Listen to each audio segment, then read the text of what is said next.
आज एक नया चीज स्टार्ट कर रहे हो जो बहुत काम कर, और इससे एग्जाम में आपके बीकॉम के एग्जाम में 8 to 10 मार्क्स का पेपर एकदम छपा हुआ है। 8 मार्क्स टू 10 मार्क्स का पेपर एकदम प्रिंटेड है, और आपके सीएमए में भी अराउंड 5 to 8 मार्क्स का पेपर एकदम प्रिंटेड आएगा ही आएगा इससे क्वेश्चन। हम लोग एक चीज समझो बेटा जी कि इंडिया में टैक्स देने का अलग अलग हेड है। अगर आप नौकरी करके कमाओ तो सैलरी हेड में टैक्स देना पड़ता है। 5 हेड ऑफ इनकम पढ़े थे ना, क्या क्या था 5 head of income? Right salary. सबसे पहले आप नौकरी करते हो, स्टोरी की तरह याद करो। 5 हेड सीरियली याद रहना अच्छा बात है, कंपलसरी नहीं है कि याद रहे सीरियली, लेकिन अच्छा बात है। एक आदमी सबसे पहले चाहता है उसका एक नौकरी हो, मतलब सैलरी। जब आदमी तो नौकरी पक्का हो जाता है वो चाहता है मेरा खुद का घर हो, इनकम फ्रॉम हाउस प्रॉपर्टी। जब बहुत साल नौकरी करते करते हो गया, खुद का घर हो गया, अब लोगों को लगता है और नौकरी नहीं करेंगे, अपना बिजनेस होना चाहिए, तो PGBP, profit and gain from business and profession. सब कुछ हो जाता है तो आदमी के पास बहुत सारा एसेट हो जाता है। जब बिजनेस से कमाएगा तो बहुत सारा एसेट होगा, एसेट बेचेगा तो कैपिटल गेन। और जब इतना आदमी के पास कमाई आ जाता है तो आदमी को बुरा लत लग जाता है लॉटरी खेलने का, जुआ खेलने का। बैंक में बहुत पैसा हो तो बैंक से इंटरेस्ट आने लग जाता है, यानी income from others.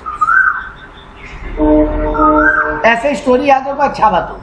Salary, house property, PGBP, capital gain, IFS, income from others. बेटा ये पांचों इनकम से कौन टैक्स देगा इंडिया में? ये पांचों हेड से अगर कमाएगा तो कौन इंडिया में टैक्स देगा और कौन नहीं देगा? यही है चैप्टर का थीम।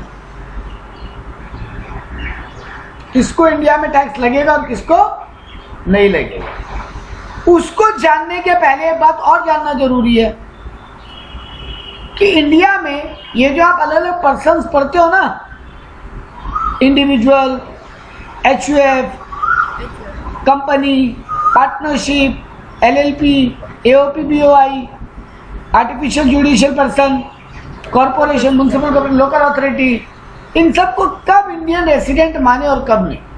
तुमको सबसे पहले इंडियन रेसिडेंट साबित होना पड़ेगा। इस चैप्टर का मेन थीम यही है।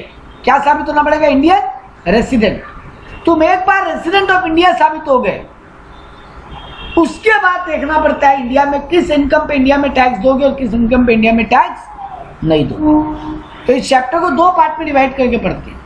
पहला पार्ट में ये पढ़ेंगे तुम्हारा रेसिडेंशियल स्टेटस क्या है, तुम इंडियन रेसिडेंट हो या नहीं हो। उसके बाद पढ़ेंगे इसी चैप्टर का सेकंड पार्ट में, अगर इंडियन रेसिडेंट हो तो कब कब इंडिया में टैक्स दोगे और कब नहीं दोगे, और अगर इंडियन रेसिडेंट नहीं हो तो भी कब कब इंडिया में टैक्स दोगे और कब नहीं दोगे। तो देखा जाए तो चैप्टर को 2 पार्ट में पढ़ रहे हो। पहला बात रेसिडेंट या नॉन रेसिडेंट साबित होना, और उसके बाद कब रेसिडेंट या नॉन रेसिडेंट इंडिया में टैक्स देगा और नहीं देगा। बात क्लियर? चैप्टर का थीम क्लियर है? चलो सबसे पहले पढ़ेंगे इंडिया में पर्सन को। हम लोग ये जानते हैं कितना कैटेगरी में डिवाइड किया। एक तो इंडिविजुअल एचसीएफ, बाकी सबको हम अदर बोल देते हैं।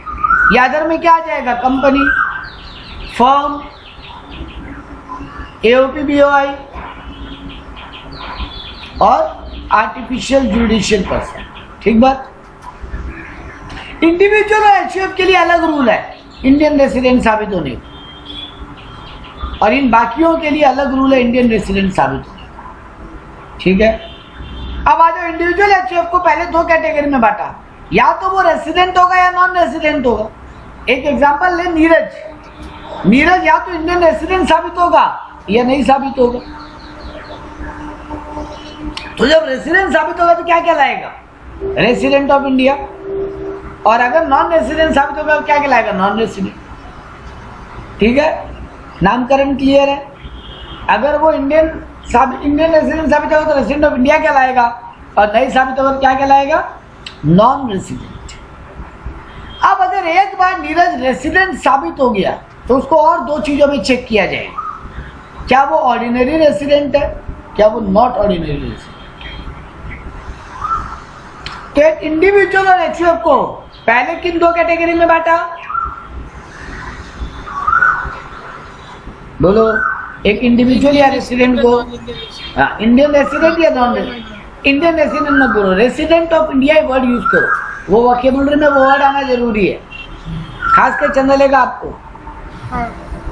अनुश्री का जो बीकॉम का एग्जाम है या आपका जो बीकॉम का एग्जाम है, दोनों का ही, उसमें आपको एग्जैक्टली वोकैबुलरी याद नहीं हो तो भी उतना फर्क नहीं पड़ेगा, लेकिन आपको सीएमए लेवल पे वोकैबुलरी को भी थोड़ा यूज करना आना चाहिए। अभी से आदत डालोगे धीरे धीरे याद रहने लग जाता। तो अगर क्या साबित हो गया कि इंडिया इंडिविजुअल या एचयूएफ या तो रेसिडेंट ऑफ इंडिया साबित हो गया, नॉन रेसिडेंट साबित हो, ठीक बात। अगर वो रेसिडेंट ऑफ इंडिया साबित हो गया तो वो और दो क्या चीज हो सकते हैं, दोनों में से कोई है। रेसिडेंट ऑफ इंडिया और नॉन ऑर्डिनरी रेसिडेंट। हाँ, तो ऑर्डिनरी और नॉट ऑर्डिनरी याद रखो, रेसिडेंट ऑफ इंडिया तो कॉमन वर्ड है, ठीक है। लेकिन अगर ये जो बाकी अदर है, मतलब इंडिविजुअल को छोड़ के, उनको केवल रेसिडेंट ऑफ इंडिया या नॉन रेसिडेंट ही साबित होना है, उनके लिए ऑर्डिनरी नॉट ऑर्डिनरी नहीं है। ये वाली बात याद रह जाएगी। हाँ। अब दूसरा काम का बात, तो फिर रूल पे आ जाते हैं एकदम से, मतलब कब रेसिडेंट है कब नॉन रेसिडेंट है, रूल पे भी आ जाएंगे 1 मिनट के अंदर। लेकिन उसके पहले एक बात पता होना चाहिए, सर कौन से ईयर में ये रेसिडेंट या नॉन रेसिडेंट साबित होना है। असेसमेंट ईयर की प्रीवियस ईयर, ये हर साल होना पड़ता है, ये हमको हर साल चेक करना पड़ेगा कि चंद्रलेखा रेसिडेंट ऑफ इंडिया है कि नॉन रेसिडेंट ऑफ इंडिया है, हर साल ये चेक करना पड़ेगा। साल मतलब एवरी ईयर। अब बताओ कौन से ईयर में हम चेक करेंगे, असेसमेंट ईयर में वो रेसिडेंट है या नहीं, या प्रीवियस ईयर में वो रेसिडेंट है या नहीं। असेसमेंट ईयर में हर साल नहीं, प्रीवियस ईयर, क्योंकि इनकम तो ईयर के एंड में चेक करेंगे तो प्रीवियस नहीं। मेरा बात सुनो ठीक से, अभी अपने कौन सा असेसमेंट ईयर पढ़ रहे हैं आपके एग्जाम के लिए, 24-25। प्रीवियस ईयर कौन सा है आपका, 23-24। तो 23-24 में अगर आप रेसिडेंट ऑफ इंडिया हो तो आपको 24-25 असेसमेंट ईयर में इंडिया में टैक्स देने का बात हो। कमा कौन से ईयर में रहे हो, 23-24 में ना। हाँ। तो जिस साल कमा रहे हो उस साल रेसिडेंट हो या नहीं ये देखना पड़ेगा। जिस साल अर्न कर रहे हो, अर्न उस साल इंडियन रेसिडेंट होके अर्न कर रहे हो कि नॉन रेसिडेंट होके इंडिया में कमाई कर। अच्छा। क्योंकि कमाई पे टैक्स लगेगा ना अगले साल। हाँ। तो कमाई किस स्टेटस पे थे,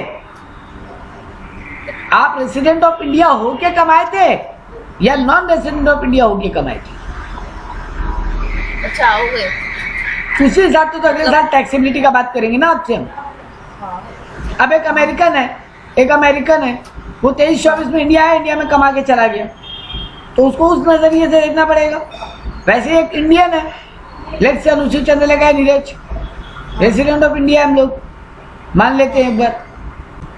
जब मान क्यों लेते हैं, हम लोग तो इंडियन रेसिडेंट है ही ना। नहीं बेटा जी, एक सेकंड रुको, कॉल आ रहा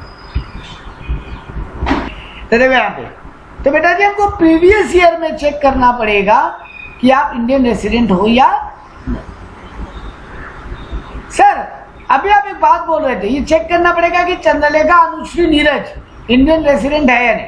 सर हम लोग तो इंडियन रेसिडेंट होंगे ना, इंडिया में पैदा हुए। मन में ये फीलिंग आया होगा, चंद्रलेखा, अनुश्री और नीरज इंडियन रेसिडेंट है या नहीं, आपको क्या लगता है। सर अकाउंट्स के हिसाब से किया ऐसे नहीं, हम आपसे सिंपल पूछे, किसी हिसाब का। पहला बात तो इनकम टैक्स में अकाउंट का कोई हिसाब नहीं होता। मेरा सीधा क्वेश्चन है, चंद्रलेखा, अनुश्री और नीरज इंडियन रेसिडेंट है या नहीं, आपको क्या लगता है। मतलब है। कैसे लगता है, क्या बात मन में आएगी आपको, जरूर चलता रहे तो। हम लोग यहीं से बिलोंग करते हैं। नहीं, इस बात से कोई मतलब नहीं। और तो इधर ही हुआ है। नहीं, कोई मतलब नहीं, उससे आप सिटीजन होती हो, रेसिडेंट नहीं। एग्जैक्टली यही बात हमको पहले मीनिंग में मन में लाना था, फीलिंग जगाना था इस बात का कि हम लोग इंडियन सिटीजन तो हर हाल में है, क्योंकि हम लोग इंडिया में पैदा हुए, लेकिन हम लोग इंडियन रेसिडेंट है या नहीं ये चेक करने के लिए देखना पड़ता है प्रीवियस ईयर में एक सर्टेन नंबर ऑफ डेज हम लोग इंडिया में स्टे किए हैं कि नहीं, इंडिया में रिसाइड किए हैं कि नहीं, इंडिया में रहे हैं कि नहीं। अब मान लो एक एग्जांपल देता है बेटा, नीरज जो इंडिया में पैदा हुआ, अपने बचपन से लेकर 38 ईयर्स तक इंडिया में रहा, कभी इंडिया छोड़ के नहीं गया जिंदगी में, एक दिन के लिए भी इंडिया के बाहर नहीं गया। लेकिन प्रीवियस ईयर 23-24 में वो 1 अप्रैल को इंडिया छोड़ दिया और पूरा साल इंडिया में कभी नहीं आया, मतलब पूरा अप्रैल 2023 से मार्च 2024 तक वो इंडिया आया ही नहीं। तो वो सिटीजन नहीं रहेगा क्या सर? सिटीजन तो रहेगा, इंडिया में पैदा हुआ, लेकिन वो इंडियन रेसिडेंट नहीं है। ये बात समझना पहले, कितना दिन वो बात अभी करेंगे 2 मिनट में। सब पूरा साल नहीं रहना है कि सर्टेन नंबर ऑफ डेज नहीं रहना है, वो बताएंगे। लेकिन पहले फीलिंग ये आना चाहिए कि आप इंडियन सिटीजन बाय बर्थ होते हैं, या फिर इंडियन सिटीजन का एक और तरीका भी है। सर आप सिटीजन क्यों पढ़ा रहे हैं? हमको नहीं जानना है। जानना इसलिए जरूरी है कि मन में क्लैरिटी रहे, एग्जाम में कहीं लिख के नहीं आना। इंडियन सिटीजन आप 2 तरीके से हो सकते हो, या तो इंडिया में पैदा हुए, या फिर आपको इंडियन गवर्नमेंट इंडियन सिटीजनशिप दी है। लेट्स से हम अमेरिकन है, हम इंडियन गवर्नमेंट को अप्लाई किया कि हमको अब से इंडियन सिटीजनशिप चाहिए। इंडियन गवर्नमेंट मेरा बहुत कुछ चेक करेगा। हम अमेरिका में पैदा हुआ, अब मेरा इंडिया से कोई लिंक नहीं, मेरे बाप दादा काका अंकल कोई इंडिया में नहीं रहे। मेरा नाम मिस्टर एल्बर्ट पिंटो है, मेरा नाम मिस्टर एल्बर्ट पिंटो है। हम अमेरिका में पैदा हुआ, मेरे पापा मम्मी दादा दादी अंकल चाचा चाची सब अमेरिका में पैदा हुए। मेरा इंडिया से दूर दूर तक कोई लेन देन नहीं। हम इंडियन गवर्नमेंट को अप्लाई किया कि मेरे को इंडियन सिटीजन बना दो। इंडियन गवर्नमेंट बोला ठीक है, तुम अपना डॉक्यूमेंट भेजो, सब कुछ भेजो, हम लोग देखेंगे। इंडियन गवर्नमेंट को लगा इसको इंडियन सिटीजन बनाया जा सकता है, वर्थ है। इंडियन गवर्नमेंट हमको अलाउ कर दिया, तो आज से हम इंडियन सिटीजन हो जाए। तो 2 तरीके से हम इंडियन सिटीजन हो सकता था, या तो इंडिया में पैदा ही होता, या फिर हमको Indian government Indian citizenship allow करता। ठीक बात। तो सिटीजन होने एक अलग ही बात है पूरा, उससे इस चैप्टर का कोई लिंक नहीं है। हम ये समझाना चाहते हैं पहले, अब तक हम चैप्टर में नहीं घुसे। एग्जाम के लिए ये सब बातें कोई काम की नहीं होगी, बट जानो तब आपकी क्लैरिटी रहेगा कंसेप्ट का। तो सर एक आदमी इंडियन रेसिडेंट कैसे साबित होगा? एक इंडिविजुअल या HUF एक इंडियन सिटीजन कैसे साबित होगा? ये रहा 2 कंडीशन। इन दोनों में से कोई एक कंडीशन अगर वो प्रीवियस ईयर में साबित कर रहे हैं तो वो इंडियन रेसिडेंट है, या तो इंडिया में 182 डेज या उससे ज्यादा इंडिया में स्टे करें, residing in India in previous year. यहां पे मेरा प्रीवियस ईयर क्या है? 23-24। अपने असेसमेंट ये 24-25 पढ़ रहे हैं सिलेबस में, 25 पढ़ रहे हैं, हाँ, तो अपने लिए प्रीवियस तो 23-24 में Neeraj, Chandralekha, Albert Pinto, mister George W Bush,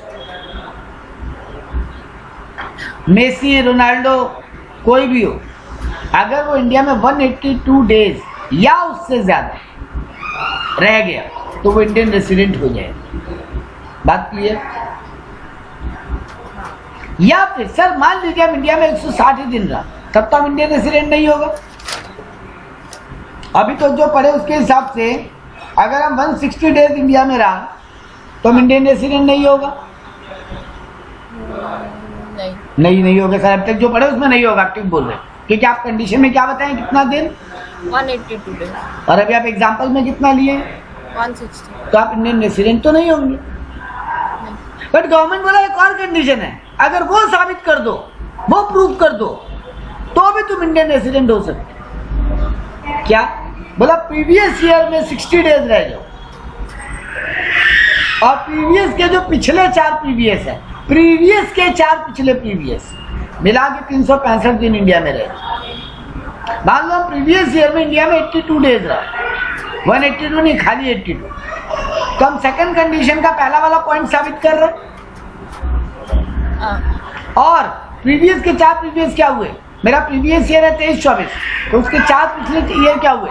22-23, 21-22, 21-22, 20-21 और 19-20।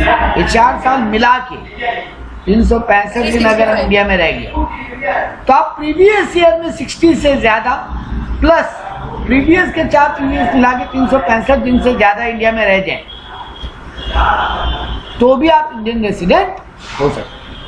सर ये मतलब सोचो कि अगर 180 अगर हम मैं 181 डे भी नहीं हो, मान लो आप इंडिया में 181 डेज रह गए प्रीवियस ईयर में और प्रीवियस 4 मिला के, अच्छा 181 रह गए तो आप 60 तो पार कर ही गए, मतलब आप सेकंड वाले कंडीशन में आ सकते हो। लेकिन उसके जो 4 पिछले 4 साल हैं हम इंडिया में कभी आया ही नहीं, या मान लो 300 दिन ही रहा तो भी हम बच जाएंगे। कहाँ कंडीशन कहाँ साबित हुआ?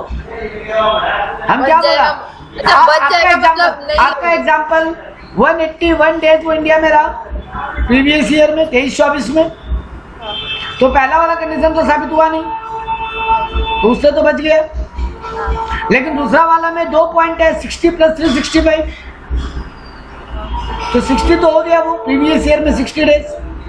हाँ सर 181 रह रहा है, मतलब 60 से ज्यादा ही रह रहा है, लेकिन उसके पिछले 4 मिला के अगर 300 दिन ही रहा तो सेकंड कंडीशन का पॉइंट नंबर 2 तो मीट नहीं हो रहा ना, वो कंडीशन तो सेटिस्फाई नहीं हो रहा ना, तो बच जाएगा रेसिडेंट साबित होने से। सर तो फिर ऐसे तो बहुत जन कर सकते हैं। हाँ कर सकते हैं, क्यों नहीं कर सकते, कौन मना किया, करो, मतलब बहुत ज्यादा फायदा। मेरे को एक बात बताओ ना बेटा, अब हम एक 1 लाइनर क्वेश्चन पूछते हैं, एक इंडियन रेसिडेंट साबित होना अच्छा बात है कि बुरा बात?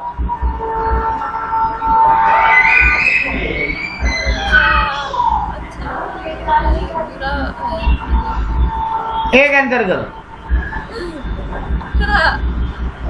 अच्छा है। अच्छा अनुश्री के साथ अच्छा है, चंदले का? नहीं मैं बोली आप बोले अच्छा है। अनुश्री आप क्या बोल रहे हो? सर बुरा है सर, क्यों? पड़ेगा। हाँ बेटा जी, आप इनकम टैक्स के पॉइंट ऑफ व्यू से पढ़ो। तो टैक्स देना पड़ेगा। अगर वो इंडियन रेसिडेंट साबित हो गया तो उसको हर हाल में इंडिया में टैक्स देना पड़ेगा। आगे पढ़ेंगे सर, एक इंडियन रेसिडेंट को कब देना है कब नहीं देना, एक एनआरआई को कब देना है कब नहीं देना। ऐसा नहीं है कि बेटा जी, ऐसा नहीं, मेरा बात सुन लो, ऐसा नहीं है कि आप नॉन रेसिडेंट साबित हो गए तो इंडिया में टैक्स नहीं देना, ऐसा नहीं है। कम देना, कुछ सिचुएशन में नहीं देना, कुछ सिचुएशन में देना है। कम नहीं देना होता है बेटा, उल्टा ज्यादा ही लगता है फॉरेनर को इंडिया में टैक्स। इंडियन गवर्नमेंट फॉरेनर को टैक्स में कम करने का स्कोप नहीं देगा, हाँ, लेकिन इंडियन गवर्नमेंट बोलेगा ये सिचुएशन में आप इंडिया में कमा रहे हो, आपको टैक्स नहीं देना। जो सिचुएशन वाइज माफ कर सकता है या सिचुएशन वाइज टैक्स लगा सकता है, लेकिन अगर आप रेसिडेंट ऑफ इंडिया साबित हो गए तो आपके बचने का स्कोप बहुत ही कम है। आपको हर हाल में घूम फिर के इंडिया में टैक्स लगी जाएगा। तो बेटा जी, इंडियन रेसिडेंट साबित होना अच्छा नहीं है। तो इंडियन गवर्नमेंट भी चाहता नहीं हर कोई इंडियन रेसिडेंट साबित हो जाए, उसको इंडिया में पकड़ के टैक्स लेते रहे। हाँ इंडिया के वो बढ़ जाएंगे। नहीं इंडियन गवर्नमेंट, अरे भाई बढ़ जाएंगे तो गवर्नमेंट को खुशी होगा, लेकिन गवर्नमेंट बोलता नहीं, ऐसे तो फिर वो फॉरेन कंट्री के साथ हमारा रिलेशन खराब हो जाएगा, क्योंकि उनके पब्लिक को हम यहाँ टैक्स लगाते फिरेंगे।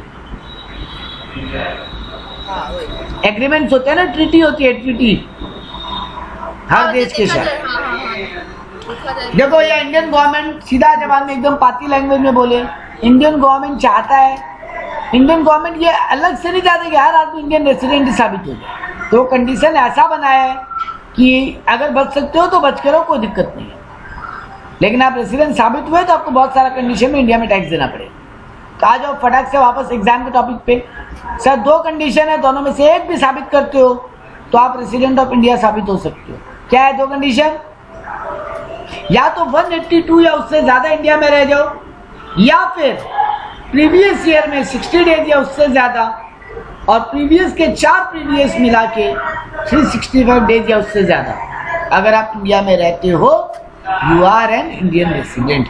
दोनों में से एक कंडीशन, सेक्शन 61A या 61C, दोनों में से एक भी कंडीशन सेटिस्फाई करते हो, सेक्शन नंबर याद मत करना, लेकिन दोनों में से कोई भी एक कंडीशन आप सेटिस्फाई करते हो, you have to give tax in, you are be Indian resident. अभी टैक्स देना मत बोलिए सर, अभी आप हमको सिर्फ ये पढ़ाइए कि कौन इंडियन रेसिडेंट होगा और कौन नहीं।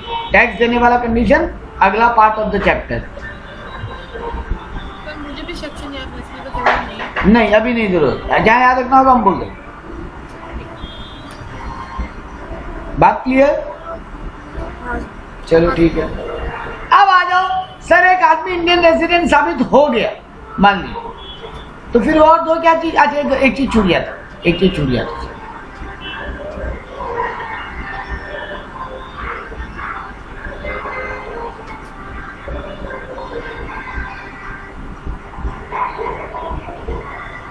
हाँ, ये जो ऊपर वाला रूल पढ़े हो ना अभी दोनों में से एक, कुछ लोग हैं जिनके लिए सिर्फ खाली फर्स्ट वाला रूल है, सेकंड वाला नहीं। कुछ लोग हैं, कुछ इंडिविजुअली एचयूएफ हैं जिनके लिए सिर्फ 182 डेज और मोर वाला कंडीशन है, 60 + 365 वाला नहीं है। बात क्लियर? सर वो कौन लोग हैं जिनको सिर्फ 182 डेज वाला कंडीशन सेटिस्फाई करना है इंडियन रेसिडेंट होने के लिए? अगर ये कंडीशन सेटिस्फाई नहीं हो तो इनके लिए वो सेकंड वाला नहीं है, उनको रेसिडेंट ऑफ इंडिया नहीं बोले। नहीं माना जाए। सर 3 केस है। पहला केस, अगर कोई इंडियन सिटीजन है जो इंडिया छोड़ के जा रहा है एम्प्लॉयमेंट पर्पस के लिए, तो विदेश में नौकरी लग गई, विदेश में नौकरी लग गए। मान लो एक एग्जांपल लेता है, नीरज है, नीरज वो इंडिया में 23-24 में जुलाई में इंडिया छोड़ के गया। मान लो 10 जुलाई को वो इंडिया छोड़ के गया, जाएंगे तब कुछ नहीं। 10 जुलाई को इंडिया छोड़ के गया एम्प्लॉयमेंट पर्पस के लिए, फॉरेन में नौकरी लग। उसके पहले वो जिंदगी में कभी इंडिया से बाहर गया ही नहीं, ठीक है? जब से पैदा हुआ तब से इंडिया में। अब बताओ, हम इंडिया, अब हम 10 जुलाई को इंडिया छोड़ दिया, तो आपके प्रीवियस ईयर 23-24 में इंडिया में कितना दिन रहा? अप्रैल 30 दिन, मई का 31 दिन, जुलाई का, अप्रैल में जून का 30 दिन और जुलाई का 10 दिन। जिस दिन इंडिया छोड़ते हैं उस दिन को काउंट करते हैं इंडिया में रहा मतलब। तो हम टोटल मिला के कितना दिन रहा? 111 दिन हम इंडिया में रहा। क्या 101 कोई फर्क नहीं पड़ेगा, ठीक है चलो 101। क्या हम 182 डेज वाला कंडीशन सेटिस्फाई कर रहा है? हाँ, नहीं कर रहा है। 180 के आसपास भी नहीं है, चलो ठीक है। क्या हम सेकेंड वाला, हाँ 60 डेज वाला कर रहे हैं, प्लस 365 वाला भी कर ही रहा होगा, क्योंकि इसके पहले हम कभी इंडिया से बाहर ही नहीं गए, तो अब तो हर साल 365 दिन इंडिया में रहे। सर 4 साल मिला के छोड़िए, 4 साल मिला के छोड़िए, तो हर साल 365 दिन रहे, है ना? तो हम सेकंड कंडीशन इजीली सेटिस्फाई कर रहे हैं। हमको तो इंडियन रेसिडेंट हो जाना चाहिए, बट गवर्नमेंट बोला देखो मेरे साथ ज्यादती नहीं होगा, क्योंकि अब हम जुलाई के बाद इंडिया के बाहर हैं,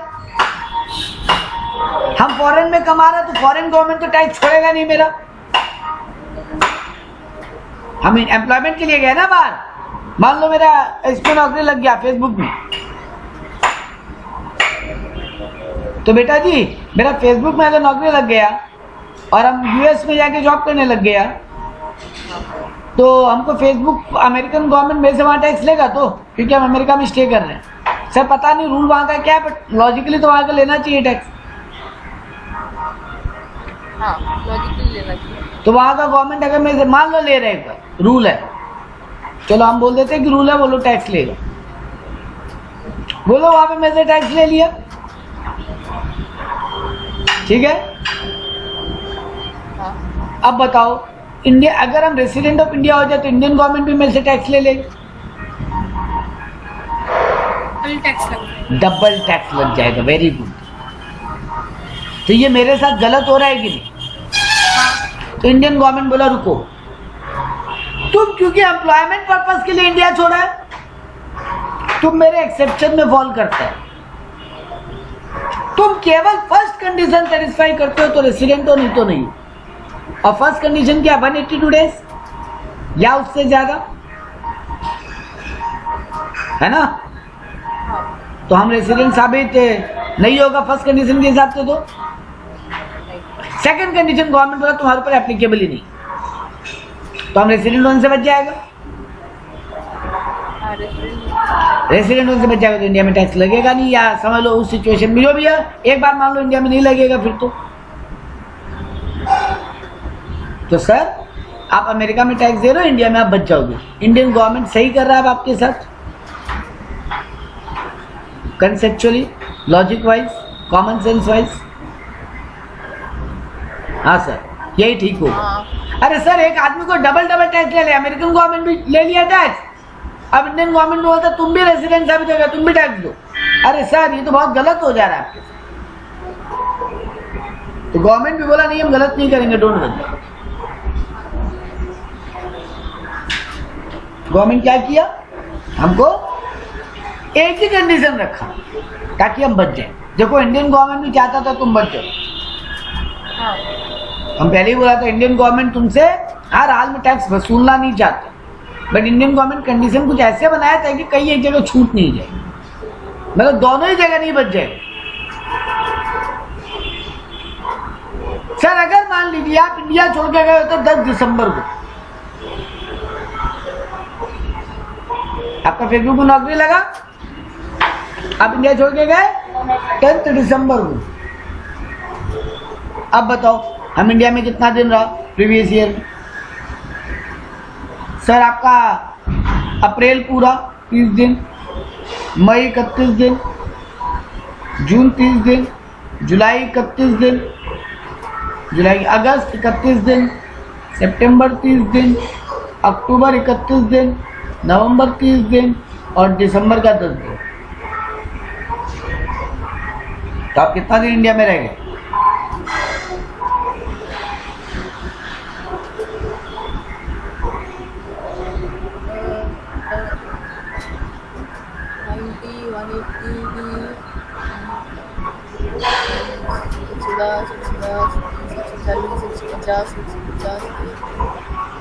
$253 days नहीं 154 वन पागल हो नहीं 1 नहीं मतलब 54 254 हाँ 254 डेज आप इंडिया में रहे,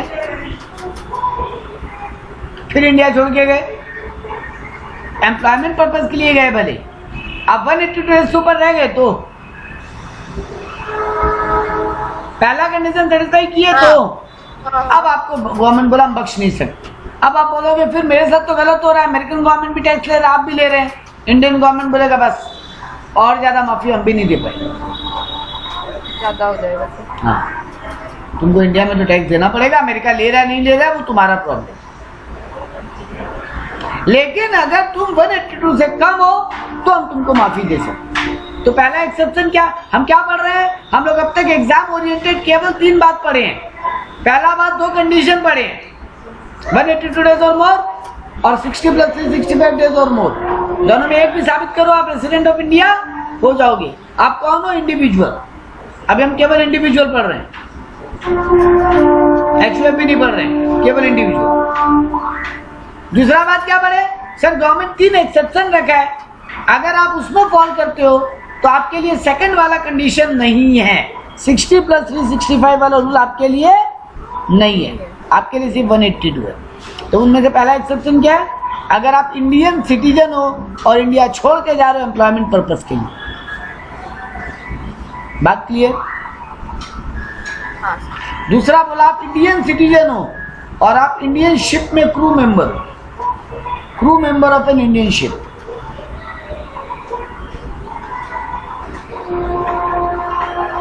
तो भी देना पड़ेगा, आपको एक ही कंडीशन सेटिस्फाई करना पड़ेगा, 182 वाला। आपके लिए 60 + 365 वाला कंडीशन नहीं है, क्योंकि बेटा इंडियन गवर्नमेंट जानता है जो इंडियन क्रू में मेंबर है वो तो इंडिया से बाहर आता जाता रहेगा। आप अगर शिप के मेंबर हो, आप क्रू मेंबर हो, क्रू मेंबर आप प्लेन में एयर होस्टेस हो, पायलट हो, या इंडियन नेवी में इंडियन शिप में आप क्रू मेंबर हो, तो बेटा जी आप तो इंडिया से बाहर आते जाते रहोगे ना।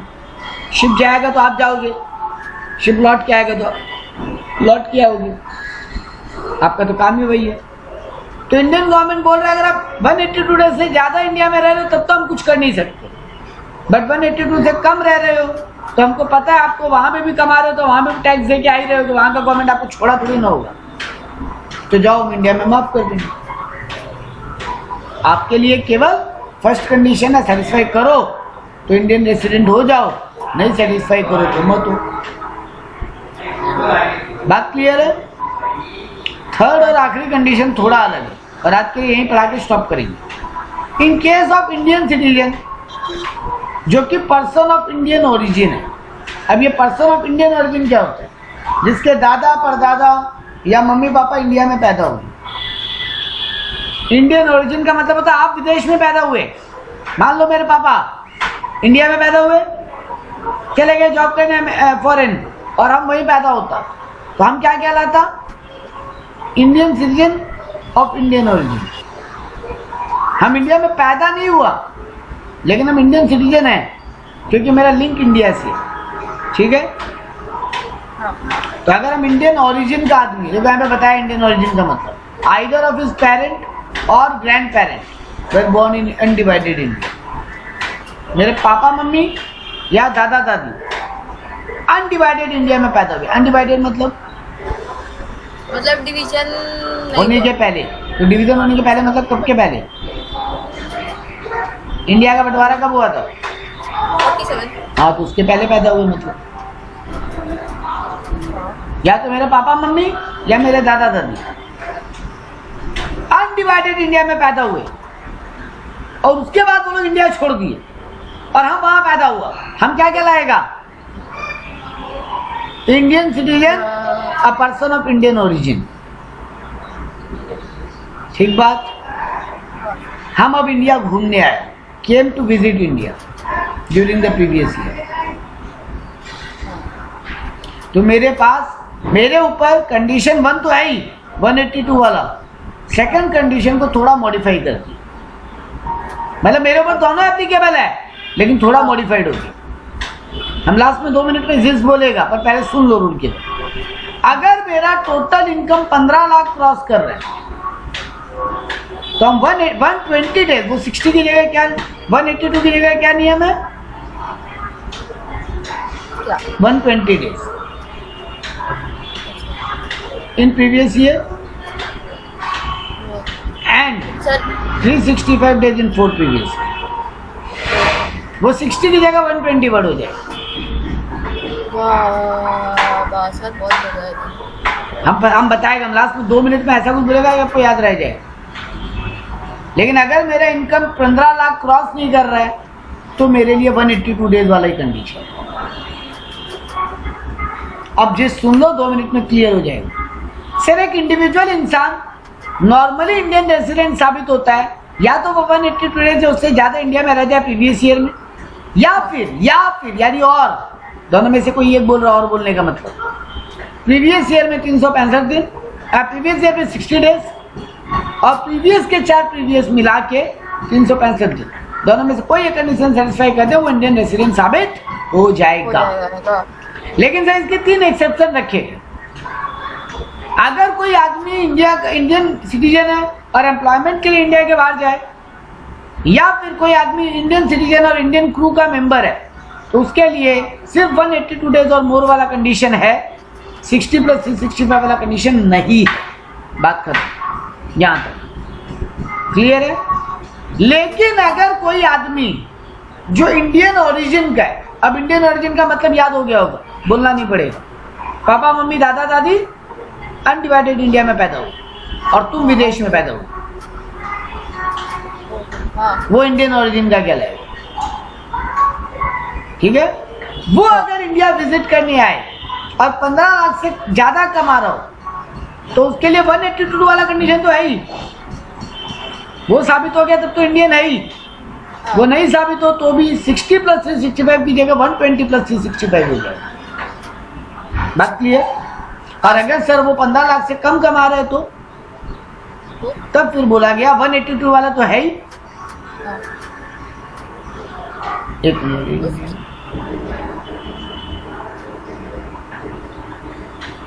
हाँ तब उसके लिए 182 डेज, एक मिनट, एंड 365 और मोर इन 4 प्रीवियस ईयर।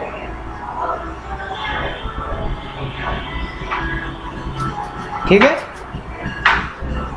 मतलब वो ये अगर 15 लाख से कम कमाया तो 182 days or more हाँ plus 365 days in 4 previous year. दोनों लग जाएगा। दोनों में से दोनों साबित करेगा वो, एंड दोनों के बीच में अच्छा दोनों साइड। दोनों साबित करेगा तो उसको इंडियन रेसिडेंट साबित करेंगे, नहीं तो नहीं करेंगे। बात क्लियर? चंदा लेगा अच्छा तो यहाँ तक हम लोग स्टॉप कर रहे हैं। एक आदमी कब इंडियन रेसिडेंट